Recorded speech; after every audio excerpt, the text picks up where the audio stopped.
दोस्तों, एक बेहद खूबसूरत लड़की जो कि 22 साल की उम्र में जवानी की दहलीज पर होती है और जो इंटर की छात्रा होती है और जिस कॉलेज में वो पढ़ा करती थी उस कॉलेज में लड़के उसके पीछे दीवाने थे।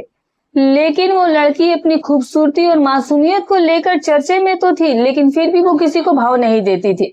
आज तक किसी भी लड़के से उसने दोस्ती तक नहीं की थी, क्योंकि उसका पिता इस दुनिया में था नहीं। बस उसे केवल एक माँ थी जो उस बेटे को पढ़ा लिखा करके कुछ बना देना चाहती थी। लेकिन जैसे ही उस कॉलेज में 6 महीने का टाइम बीता है, तब जाकर के उस लड़की को आखिरकार एक लड़के से प्यार हो ही जाता है। और जिस लड़के का नाम दोस्तों कबीर होता है और जो लड़की होता है उसका नाम राखी होता है। अब राखी और जो ये कबीर की दोस्ती होती है, ये दोनों एक दूसरे का नंबर ले लेते हैं और फिर नंबर लेकर के वो दोनों जो थे वो रात में कई कई घंटे एक दूसरे के साथ बात किया करते थे। एक रात राखी अपने प्रेमी से बात कर रही थी और तभी बात करते हुए कहीं ना कहीं राखी काफी ज्यादा रोमांटिक हो जाती है और फिर अपने बॉयफ्रेंड से यही कहती है कि मुझे अभी के अभी ही तुमसे मिलना है। और तब ये बात सुनकर उसका प्रेमी घबरा जाता है, कहता है कि नहीं, रात बहुत ज्यादा हो चुकी है तो मैं इस वक्त तुम्हारे घर पर कैसे आ सकता हूँ, और वैसे भी तुम्हारी माँ भी तो तुम्हारे साथ ही रहती है। तभी राखी कहती है कि उस बात की चिंता तुम्हें करने की कोई जरूरत नहीं, मैं सारा अरेंजमेंट कर दूंगी, तुम सिर्फ अभी के अभी मेरे घर पर आओ जाओ, वरना फिर आज के बाद मैं तुमसे कोई रिश्ता नहीं रखूंगी। अब दोस्तों, जब लड़की इस तरीके से अपने प्रेमी से बोलती है तो आखिरकार वो भी उसके जिद के आगे हार जाता है और कहता है कि ठीक है, फिर मैं आ रहा हूँ। अब दोस्तों, वो लड़का आ तो जाता है और फिर घर के बाहर खड़े होकर के वो राखी को मैसेज करता है, उसे कॉल करता है। राखी फिर उसे अपने कमरे के अंदर बुला लेती है और अंदर जाने के बाद कमरे में दोस्तों ये दोनों जो थे वो एक दूसरे के साथ रात के 11 बजे कमरे में गए थे और उसके बाद रात के 2 बजे तक ये दोनों जो थे वो एक दूसरे को खुश करने में कोई कसर नहीं छोड़ते। अब रात को जब 2 बजे जो राखी की माँ थी, जिनकी उम्र 40 साल हो चुकी थी, जिनका नाम सरोज था और कई सालों पहले उनके पति का एक्सीडेंट हो चुका था और वो अपनी बेटी के ही साथ अपनी जिंदगी बिता रही थी। लेकिन उस रात जब वो पानी पीने के लिए महिला जब राखी की माँ किचन की तरफ जा रही होती है, तभी जो उनकी बेटी होती है उनके कमरे से उन्हें कुछ आवाजें सुनाई दे जाती है और फिर उन आवाजों को सुनने के लिए जब उन्होंने दरवाजे पर कान लगाया तो फिर अंदर से उन्होंने अपनी बेटी की अलग तरह की आवाज सुनकर उनको ये बात समझने में देर नहीं लगी कि जो उनकी बेटी है वो अपने कमरे में दरअसल कर क्या रही है। अब दोस्तों, वो सारी चीजें समझ चुकी थी और अब दरवाजे पर ही कान लगा करके अंदर की बातों को भी सुनने की कोशिश कर रही थी और फिर उन बातों को सुनते सुनते उनका भी दिमाग खराब हो जाता है, उनका भी मन व्याकुल हो जाता है। और फिर कुछ देर के बाद उस कमरे के अंदर अब ये महिला सरोज भी पहुंच जाती है और जब ये वहां जाती है तो फिर अपनी बेटी के बॉयफ्रेंड के साथ उस कमरे में जो कुछ भी करती है, शायद आज से पहले कभी किसी ने कभी नहीं किया होगा। दोस्तों, सरोज जो कि कई सालों से विधवा थी, लगभग 10 साल हो चुके थे उसके पति को गए हुए और उसने अभी तक अपने पति का सुख नहीं भोगा था। और फिर जब वो अपनी बेटी को इस तरीके के हालात में वो पाती है तो वो भी दंग रह जाती है और कहीं ना कहीं उनके भी अरमान जाग जाते हैं। अब दोस्तों, सरोज के भी अरमान जाग जाते हैं। तो दोस्तों, आखिर उस रात इन तीनों के बीच में क्या होता है और सरोज जो थी वो उस लड़के के साथ क्या कुछ करती है, इससे जब आप इस पूरी कहानी में सुनेंगे तो यकीनन आपके पैरों तले जमीन खिसक जाएगी और इस कहानी से आपको बहुत ज्यादा मजा भी आएगा और बहुत बड़ी सीख भी मिलेगी और बहुत कुछ समझने की भी आपको जरूरत पड़ेगी। तो दोस्तों, चलिए कहानी की शुरुआत करते हैं, लेकिन उससे पहले बस एक ही रिक्वेस्ट है कि वीडियो को एक लाइक कर दीजिएगा, चैनल पर नए हैं तो सब्सक्राइब कर दीजिएगा और दोस्तों कहाँ से वीडियो देखते हैं कमेंट करके जरूर बताइए। तो चलिए दोस्तों, कहानी की शुरुआत करते हैं। नमस्कार, प्रणाम दोस्तों, स्वागत है आपका हमारे यूट्यूब चैनल में। दोस्तों, आज की जो सच्ची घटना मैं आपको सुनाने जा रही हूँ, ये घटना मुरादाबाद की है। अब दोस्तों, यूपी में एक शहर है मुरादाबाद। अब मुरादाबाद में ही एक कुलदीप नाम का व्यक्ति रहा करता था, जिसकी उम्र लगभग 45 साल थी और अपने से 10 साल छोटी पत्नी के साथ, जिस लड़की का नाम सरोज होता है, बहुत ही अच्छी खासी उसके साथ जिंदगी बिता रहे थे। किराने की दुकान थी, सुबह 8 बजे वो दुकान पर चले जाते और फिर शाम को लगभग रात के 10-11 बजे घर लौट कर आया करते थे। उनकी जो बेटी राखी थी उस समय उसकी उम्र 10 साल थी और 10 साल की उम्र में वो बहुत ही ज्यादा क्यूट और बहुत ज्यादा खूबसूरत दिखा करती थी। माँ और बाप दोनों ही अपनी बेटी को बहुत ज्यादा लाड प्यार भी किया करते थे, क्योंकि वो उनकी इकलौती संतान भी थी। ये दोनों एक दूसरे पर कम और अपनी बेटी के ऊपर ध्यान ज्यादा दिया करते थे। लेकिन दोस्तों एक रात जब कुलदीप अपनी दुकान से घर लौट कर आ रहा था, तभी उनकी बाइक का एक्सीडेंट हो जाता है और उसी एक्सीडेंट में वो इस दुनिया से चले जाते हैं। अब दोस्तों जो सरोज जो थी उनके ऊपर तो दुखों का पहाड़ ही टूट पड़ा था, लेकिन फिर भी उन्होंने किसी तरह से अपने आप को संभाला था। होनी को कोई नहीं टाल सकता दोस्तों, और आखिरकार उन्होंने खुद को संभाल कर अपनी पूरी जिंदगी अपनी बेटी के लिए उन्होंने त्याग दी। वो अपनी बेटी को पढ़ा लिखा करके कुछ बनाना चाहती थी और उन्होंने अपनी जो 35 साल की जवानी का टाइम होता है दोस्तों, वो सब कुछ अपनी बेटी के ऊपर ही कुर्बान कर दिया था। उस दिन के बाद से उन्होंने कभी भी किसी पुरुष की तरफ नजर उठाकर नहीं देखा था और अपना सब कुछ अपना बेटी के लिए उन्होंने निछावर कर दिया था। लेकिन जब बेटी जवान होती है और जब वो जवानी की दहलीज पर कदम रखती है और जब कॉलेज में उसका एडमिशन कराया जाता है, क्योंकि उसके पैसे की कोई किल्लत नहीं थी, क्योंकि कुलदीप ने अच्छे खासे पैसे भी प्रॉपर्टी बना करके रखा हुआ था। सरोज के पास कहीं ना कहीं सब कुछ था, सिर्फ और सिर्फ एक पति ही उसके पास नहीं था। अब दोस्तों पति के मरने के बाद अब जो बेटी की जिम्मेदारी थी वो सिर्फ और सिर्फ महिला सरोज ही संभाल रही थी और अब धीरे धीरे करके उसने बेटी का एडमिशन जो है वो इंटर कॉलेज में करवा दिया था। अब दोस्तों इंटर कॉलेज में जाने से पहले सरोज ने अपनी बेटी को बहुत ही अच्छे तरीके से इस चीज के बारे में समझाया था कि देखो बेटा, तुम बिना बाप की बेटी हो, लोग जो है वो तुम पर ताने मारेंगे, तुम्हारा फायदा उठाने की कोशिश करेंगे, तुम्हें उकसाने की कोशिश करेंगे, तुम्हें वो बहुत बिगाड़ने की भी बहुत कोशिश करेंगे, लेकिन तुम अपनी माँ की इज्जत को हमेशा सर आंखों पर ही रखना, उसके बारे में हमेशा सोच लेना, कभी भी मेरी इज्जत पर आंच मत आने देना। अब लड़की राखी भी काफी ज्यादा समझदार थी। जब तक वो स्कूल में थी तब तक तो वो समझदार थी, लेकिन कॉलेज में जाने के बाद लड़के और लड़कियों के बीच में रहते हुए कुछ ज्यादा ही आगे बढ़ जाती है, मेल मिलाप इसका बढ़ जाता है। राखी दिखने में बेहद ही खूबसूरत थी और वो जवान भी हो चली थी और लड़के भी अब उसके आगे पीछे घूमने लगे थे। वो उससे दोस्ती का हाथ भी बढ़ाते थे, लेकिन कहीं ना कहीं राखी अपनी माँ की ही बातों को दिमाग में रख करके कॉलेज में पढ़ाई कर रही थी। कोई भी लौले लड़का जो था वो उसके करीब नहीं जा पाता था, क्योंकि वो इतनी स्ट्रिक्ट भी थी और किसी से वो बात तक नहीं करती थी। लेकिन जैसे ही 6 महीने का समय गुजरता है तो फिर दोस्तों उसी के क्लासरूम में उसको एक लड़का पसंद आ जाता है, जिस लड़के का नाम कबीर था। अब कबीर जो था वो बहुत ही सीधा साधा सरल लड़का था, पढ़ने में भी बहुत टैलेंटेड था, लोग उसकी बहुत तारीफ किया करते थे, टाइम टेबल का भी बहुत पंक्चुअल था। उस लड़के के अंदर सब कुछ एकदम परफेक्ट था और यही चीजें राखी को भी पसंद आ जाती है। राखी अब जो है वो कबीर से दोस्ती के आगे हाथ बढ़ाती है और फिर कुछ दिनों के बाद दोस्तों कबीर और राखी की दोस्ती बहुत अच्छी खासी हो गई। अब दोस्ती इतनी ज्यादा अच्छी हो गई कि खुद राखी ने ही उस लड़के को प्रपोज किया था। अब एक दिन होता क्या है दोस्तों कि पहले तो ये लड़का उससे उतनी दोस्ती करना चाहता नहीं था, लेकिन एक दिन राखी उसके पास जाती है और फिर उससे कहती है कि दरअसल मुझे कुछ काम था तो आपकी नोटबुक की जरूरत थी, अगर आप मुझे नोटबुक दे देंगे तो उससे मुझे कुछ लिखना है। और लिखने के चक्कर में उस नोटबुक को उस लड़के से लेती है और उस नोटबुक को लेकर घर जाती है और उस नोटबुक के पीछे अपना पूरी दिल की बात, अपनी लव लेटर लिखकर दूसरे दिन उस लड़के को देती है।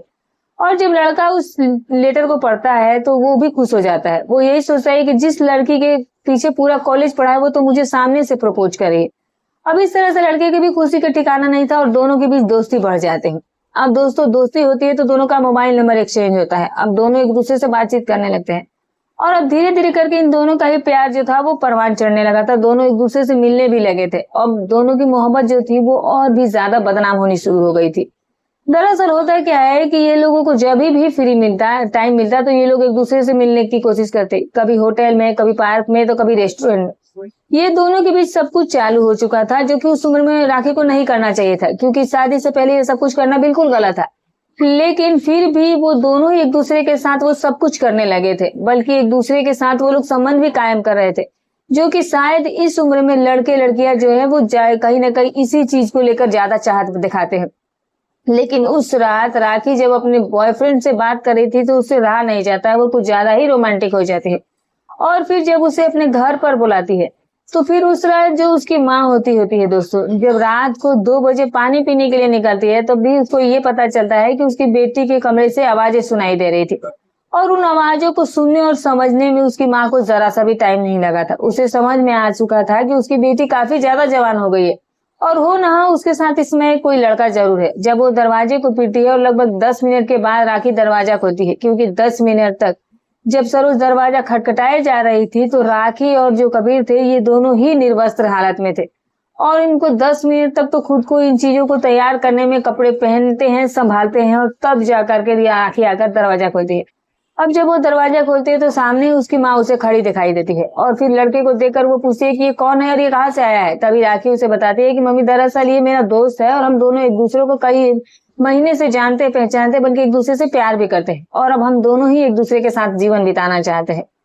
तभी जो दोस्तों राखी होती है वो अपनी माँ के सामने सारी सच्चाई बयां कर देती है। लेकिन जो बातें सरोज ने दरवाजे के बाहर से सुनी थी, उन बातों को सुनने के बाद, वो अपनी बेटी की उन तरह की आवाजें सुनने के बाद जब उसका मन व्याकुल हुआ था, वो अब कबीर को कुछ अलग ही नजर से देखने लगी थी। अब उनके इरादे जो थे वो कुछ ठीक नहीं थे। वो राखी को उस कमरे से बाहर भेज देती है और उसे यही कहती है कि पहले मुझे इस लड़के से कुछ देर अकेले में बात करनी है। और फिर उस कमरे का दरवाजा एक बार फिर से बंद किया जाता है, और फिर सरोज लड़के को अपने पास बैठाकर पूछती है कि क्या तुम उसमें सच्चे प्यार करते हो, और क्या तुम सच में उससे शादी करोगे, या फिर सिर्फ और सिर्फ अपनी जरूरत पूरा करने के लिए ऐसा काम कर रहे हो। अब तभी कबीर काफी ज्यादा सरोज से डर जाता है। कहता है कि नहीं नहीं आंटी, मैं सच में ही राखी से बहुत प्यार करता हूँ और मैं उससे शादी करके ही रहूंगा। और वैसे तो अभी हम दोनों पढ़ाई कर रहे हैं, जैसे ही हम दोनों की पढ़ाई पूरी हो जाती है तो फिर हम दोनों जो है वो एक दूसरे के पेरेंट्स से वैसे भी बात करने वाले थे। अब दोस्तों ये सब कुछ बातचीत करने के बाद जो ये सरोज होती है वो राखी को भी अपने कमरे में वापस बुलाती है, और अंदर बुलाने के बाद इन दोनों के सामने एक ऐसा प्रस्ताव, एक ऐसी शर्त रख देती है कि दोनों ही घबरा जाते हैं। ये कहती है कि कल अगर कभी राखी से शादी नहीं करेगा तो फिर मैं इसके खिलाफ केस करूंगी और इसकी पूरी जिंदगी जेल में बितवा दूंगी। अब ये सुनकर के दीपक घबरा जाता है। कहता है कि नहीं आंटी, भला ऐसा मैं कैसा कर सकता हूँ, ऐसे कैसे मैं कल ही शादी कर लूंगा, और तो वैसे भी मैं आपकी बेटी से शादी करने के लिए तैयार हूँ, लेकिन अगर आप बोलेंगे कि कल है करो तो ठीक है, मैं मजबूरी में वो भी करने को तैयार हो जाऊंगा। सरोज के दिमाग में तो कुछ और ही प्लान चल रहा था, और उस प्लान में वो कामयाब भी हो जाती है। उसे पता था कि एक लड़की की शादी करने के लिए कितने सारे पैसों की जरूरत होती है। अगर इस लड़की के साथ इस बेटी की शादी हो जाती है, अगर इसके साथ ये खुश है, वैसे भी लड़का स्मार्ट है, जवान है, पढ़ा लिखा है, और अगर मैं अपनी बेटी की शादी इसे करवा देती हूँ तो बहुत सारे मेरे पैसे भी बच जाएंगे, और एक हैंडसम स्मार्ट लड़का भी मेरी लड़की की पसंद का उसकी जिंदगी में आ जाएगा। और अब दोस्तों दूसरे दिन ये दोनों कोर्ट में जाकर के मतलब शादी कर लेते हैं, और इस तरह से ये दोनों पति पत्नी बन जाते हैं। लेकिन सरोज की शर्त ये भी थी कि दीपक से उसने ये कहा था कि तुम शादी तो कर लोगे, लेकिन तुम्हें मेरे घर पर घर जमाई बनकर ही रहना पड़ेगा, यानी कि घर जमाई बनकर मेरे ही साथ रहना पड़ेगा। अब दोस्तों जो ये लड़का कबीर था वो अपने प्यार के पाने के चक्कर में इतना ज्यादा पागल हो चुका था कि वो कुछ भी करने के लिए उसके लिए तैयार था, और इसीलिए उसने अपनी सास की सारी शर्तें मानने के लिए हामी भर दी थी। कहा था कि ठीक है, फिर मैं जैसा आप कहेंगी वैसा करूंगा, लेकिन हाँ 15 दिन मैं आपके साथ और 15 दिन मैं अपने माँ बाप के साथ रहूंगा। अब सरोज भी इस चीज को एक्सेप्ट कर लेती है कि ठीक है। अब दोस्तों धीरे धीरे करके ऐसे ही वक्त भी बीतने लगा था, और फिर एक दिन जो राखी थी वो अचानक से बीमार पड़ जाती है। अब उसकी बीमारी को लेकर के ये दोनों उसे हॉस्पिटल लेकर जाते हैं, और हॉस्पिटल में ही सास और दामाद के बीच में नजदीकियां बढ़ जाती है, क्योंकि ये राखी जो थी वो उस समय हॉस्पिटल के बेड पर थी, और ये दोनों सास और दामाद एक दूसरे के साथ दिन भर एक साथ ही बात करते रहते थे। अब रात तो ऐसे ही गुजर गई थी, और तब जाकर राखी की जब तबीयत नॉर्मल हुई तो वो घर पर आई थी, और घर पर आने के बाद जब वो अपने बेडरूम में थी तो भी रात को सरोज अपने दामाद को अपने कमरे में बुलाती है, और फिर उससे कुछ बात करने के लिए कहती है।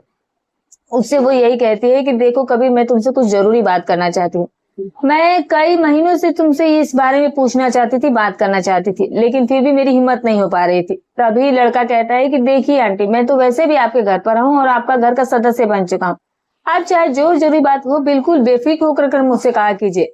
तभी सरोज कबीर का हाथ पकड़ लेती है, और फिर उसे कहती है कि देखो मैं 35 साल की उम्र में ही विधवा हो चुकी है, 10 साल हो चुके हैं तुम्हारे ससुर को इस दुनिया से गए हुए, और इन 10 सालों में मैंने किसी भी पुरुष को आज तक स्पर्श नहीं किया है। और जब मैंने उस रात तुम दोनों के एक दूसरे के साथ वक्त बिताते देखा तो फिर मेरा भी मन व्याकुल हो गया था, और अब मैं भी वही सब कुछ करने की इच्छा रखती हूँ, लेकिन मैं अपनी बेटी की भी जिंदगी को उजाड़ना नहीं चाहती थी, और अपनी जवानी और अपनी खूबसूरती सब कुछ मैंने अपनी बेटी के लिए ही त्याग दिया, उसकी ही सारी जिम्मेदारियों के पीछे छोड़ दिया। लेकिन उस रात जब कई सालों के बाद मैंने तुम लोगों को वो सब कुछ करते हुए देखा सुना तो फिर मेरे अंदर के भी अरमान जो है वो जाग गए हैं, और मैं तुमसे यही चाहती हूँ कि जो तुम मेरी बेटी के साथ करते हो वही सब कुछ तुम मेरे साथ भी करो। अब जैसे ही उसका दामाद ये सुनता है, उसके तो हाथ पैर कांपने लगते हैं, बल्कि उसका शरीर पसीने से भीग जाता है। वो कहता है कि भला आप ये क्या बातें कह रही है मुझसे, और आप कैसी माँ हो जो कि एक बेटी की जिंदगी के साथ ऐसा आप खिलवाड़ करना चाहती है। तभी सरोज कहती है कि तुम उस बात की बिल्कुल फिक्र मत करो, ये सारी चीजें हम छुप छुपा करके करेंगे, राखी को कभी भी इस बारे में कुछ पता ही नहीं चलेगा। अब दोस्तों, जो लड़का कबीर था, वो कहीं ना कहीं अपनी सास की बातों को हामी भी भर देता है, क्योंकि उसकी सास जवान थी, खूबसूरत थी, और जब वो खुद से सामने से उसे बार बार किसी तरह से बहलाने की कोशिश कर रही थी, तब जाकर वो भी मजबूरी में मान जाता है और फिर सरोज उसे गले लगा लेती है। शुरुआत में तो लड़का खुद को रोकने की इन चीजों से कोशिश भी कर रहा था, लेकिन फिर भी वो खुद को छुड़ा नहीं पाता है और आखिरकार वो खुद को अपनी सास के सामने सरेंडर कर देता है। अब दोस्तों, उस रात सरोज ने जो कुछ भी उसने सोचा था, जैसे ही सोचा था वैसे सब कुछ अपने दामाद के साथ किया और अपने आप को खुश भी किया। उस रात के बाद ये सिलसिला हर रात ही होने लगी थी, क्योंकि अब राखी अक्सर ही बीमार रहती थी, और जब राखी बीमार रहती थी तो वो अक्सर अपने कमरे में अपने बेड पर ही रहती थी और वो अपने पति के भी ऊपर भी ज्यादा ध्यान नहीं देती थी। और यही वजह थी कि कबीर भी अपनी सास की तरफ ज्यादा खींचा चला गया। अब कुछ दिन ऐसे ही बीते हैं, फिर सरोज एक दिन कबीर को रात में 12 बजे उसे मैसेज करती है और मैसेज करके उसे अपने कमरे में आने को कहती है, और उसके सामने ये भी शर्त रखती है कि अगर तुम मेरे साथ ये सब कुछ करने के लिए अभी इसी वक्त अपना टाइम निकालते हो तो फिर मैं भी तुमसे शादी कर लूंगी। अब जब कबीर ये बात सुनता है तो वो चौंक जाता है और फिर कहने लगता है कि भला आप ये क्या कह रही है, मैं आपकी बेटी का पति हूँ, तो आप मेरे से ऐसी सारी डिमांड कैसे कर रही हैं। तो उसकी सास उसे कहती है कि चाहे दुनिया समाज कुछ भी क्यों ना कहे, लेकिन मैं तुमसे प्यार करती हूँ और मैं तुम्हें अपना पूरी जिंदगी बना करके रखना चाहती हूँ। अब ये बात सुनकर कबीर काफी डर गया था, लेकिन वो अपनी सास की शर्तों के आगे भी मजबूर था, कुछ कर नहीं पाया था। और आखिरकार दोस्तों, उस रात उससे इस बात का एहसास हुआ कि जो उसकी पत्नी राखी है वो इतना ज्यादा बीमार रहती है, तो क्यों ना अपनी सास के साथ अपनी जिंदगी बिताऊं, दोनों के साथ। तो वैसे भी मुझे घर में रहना ही है, क्योंकि कहीं ना कहीं दिल ही दिल में उसको भी अपनी सास में कुछ ज्यादा इंटरेस्ट आ गया था, वो भी अपनी सास के प्रति प्रेम दिखाने लगा था। और ये सब कुछ राखी के कान के नीचे हो रहा था। उसे इस बात की जरा से भी भनक नहीं थी कि उसकी माँ और उसके पति क्या कर रहे हैं। एक रात जब दोनों एक दूसरे से मिल करके एक प्लान बनाते हैं और एक चिट्ठी जो है वो राखी के नाम पर लिखते हैं, और यही लिखते हैं कि हम लोग दोनों एक दूसरे से प्यार करते हैं और एक दूसरे से शादी करते हैं। और वो चिट्ठी जो है वो राखी के बेडरूम में छोड़कर ये लोग सुबह निकल जाते हैं। राखी जब बेड पर से उठती है तो देखती है कि उसका पति नहीं है। जब वो कमरे से बाहर निकलती है तो फिर वो अपनी मम्मी को भी आवाज लगाती है, तो उसकी मम्मी भी घर पर मौजूद नहीं थी। और तभी वापस जब वो अपने कमरे में जाती है तो टेबल पर रखी एक चिट्ठी पर पढ़ती है, जिसमें ये लिखा था कि दोनों एक दूसरे से प्यार करते थे, दोनों एक दूसरे से शादी करना चाहते थे और इसीलिए वो लोग भाग चुके थे। जब वो चिट्ठी पढ़ती है तो वो चीखने लगती है, चिल्लाने लगती है, रोने लगती है। जब वो रोती है, चिल्लाती है, तो फिर उसके आसपास के लोग उसके पास जाते हैं और उसके हाथ में पड़ी हुई चिट्ठी को देखकर पड़ोसी भी सने रह गए थे, उनके भी होश उड़ करके रह गए थे कि भला कोई माँ ऐसी अपनी बेटी के साथ घिनौना और गंदा काम कैसे कर सकती है। अब दोस्तों, एक माँ ही एक कैसे अपने दामाद को लेकर भाग गई थी, लेकिन सरोज ने तो ऐसा कर दिखाया था। अब चाहे लोग कुछ भी सोचे, वो लोग तो वहां से निकल चुके थे। आस पड़ोस वाले राखी को बहुत ही समझाते हैं और उसे पुलिस स्टेशन भी लेकर जाते हैं। अब सरोज और कबीर के नाम पर उनके FIR दर्ज कराया जाता है। पुलिस भी उनकी जांच पड़ताल में जाती है और जल्द से जल्द उनके ढूंढने की कोशिश करती है। उनके मोबाइल लोकेशन के द्वारा उन्हें पकड़ लिया जाता है। और जब पकड़ने के बाद जब मुरादाबाद पुलिस माँ, बेटी और दामाद एक सभी को सामने करती है और जब उनसे पूछताछ करती है, कबीर से पूछती है कि तुम किसके साथ रहना चाहते हो, तो कबीर अपनी सास का नाम लेता है। और जब सरोज से पूछते जाता है तो तुम क्या करना चाहती हो, तो सरोज भी अपने दामाद का साथ ही रहने के लिए तैयार थी। सास और दामाद एक दूसरे से बेइंतहा मोहब्बत करने लगे थे और अब उसमें बेटी के नाम का जिक्र भी उन्होंने नहीं किया था। अब राखी इस बात से काफी टूट गई थी और आखिरकार वो रोते बिलखते अपने घर लौट करके आ गई थी। और पुलिस भी कुछ नहीं कर पाई थी, क्योंकि दोनों ही बालिग हो चुके थे और दोनों को ही अपना फैसला लेने का हक था और दोनों मंदिर में जाकर के शादी भी कर चुके थे और शादी करने के बाद वो लोग उस गांव को छोड़ चुके थे।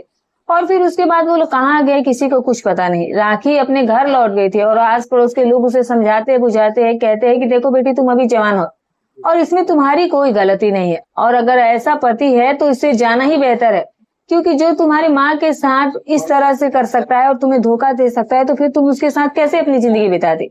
जब ये कहानी सुर्खियों में आती है तो लोग इस पर बहुत ही विशेषता से चर्चा करना शुरू कर देते हैं। बहुत सारे लोग जो है वो अलग अलग तरह की चीजें बोलते हैं। ये कहानी काफी ज्यादा चर्चा में भी रही थी और लोग भी इसके बारे में बहुत ज्यादा बात भी कर रहे थे दोस्तों। लेकिन दोस्तों, क्या ऐसा रिश्ता संभव कभी होना चाहिए, और क्या ये हो रहा है और हो भी रहा है, कह सकते हैं दोस्तों। क्योंकि जो कुछ उनकी मानसिकता रही होगी वो तो वो ही जाने। भला एक माँ अपनी ही बेटी के पति के साथ कैसे प्रेम कर सकती है, और प्रेम भी ऐसा है कि वो उनके साथ रिश्ते में तो गलत चीजें रखी ही थी, बाद में उस बेटी को उसने अकेला छोड़ दिया। जिस बेटी के लिए उसने अपने पति के दुख को भुलाया था, अपनी बेटी की जिम्मेदारी निभाने के लिए उसने अपनी जवानी न्यौछावर कर दी थी, अपनी ख्वाहिशों को न्यौछावर किया था, आज उसी बेटी को वो अकेले तड़पते हुए रोते हुए छोड़कर उसके ही पति को लेकर के भाग गई। तो दोस्तों, आप ऐसी औरत के बारे में क्या कहना चाहेंगे, और इसमें सबसे बड़ी गलती किसकी थी, ये आप लोग कमेंट करके जरूर बताइएगा। क्या इसमें सबसे बड़ी गलती सरोज की थी, उसके दामाद की थी, या फिर राखी की थी? हालांकि राखी की गलती नहीं कही जा सकती है, उसकी तबीयत ठीक नहीं थी और इस चीज का उन्होंने फायदा उठाया था। उसे पता ही नहीं था कि उसका पति इतना धोखेबाज है, उसकी माँ इतनी धोखेबाज निकलेगी। तो दोस्तों, ये रही कहानी। दोस्तों, हमारी कहानी सुनाने का उद्देश्य किसी की भावनाओं को ठेस पहुंचाना नहीं, ना ही किसी के दिल को आहत करना, बस केवल आपको सतर्क करना है, जागरूक करना है। जो भी रहे कमेंट करके जरूर बताइएगा। फिर मिलूंगी कल एक और नई वीडियो के साथ, तब तक अपना और अपने परिवार का ख्याल रखें।